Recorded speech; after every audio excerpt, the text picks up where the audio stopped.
নমস্কার দাদা, আমি চাই যে আমার মতো স্বামী ছাড়া কেউ না হয়, সন্তান ছাড়া যেন কেউ না হয়। আমি চাই আমার স্বামীর হত্যাকারীর বিচার। সবগুলো খোঁজ খবর রাখতেছি, আমরা খোঁজ খবর রাখবো।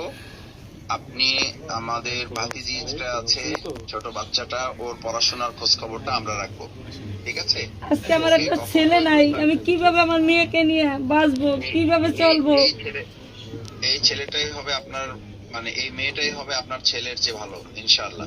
ইনশাআল্লাহ সেভাবে ও তৈরি হবে এবং তার জন্য আমাদের যা করা দরকার সেটা আমরা করব। আর আপনি আপনার জন্য, আপনি যদি চান যে আপনি কোথাও কোনো একটু কষ্ট করে কোনো সার্ভিস, কোনো চাকরি বা কোনো জব আপনি করতে চান, তাহলে সেটা আমি আপনাদের যারা আছেন ওখানে, আমাদের নেতৃবৃন্দ আছেন, ওনাদেরকে আমি বলে দেব যে বাউফলের মধ্যেই কোথাও আপনাকে একটা সেটেল করা যায় কিনা।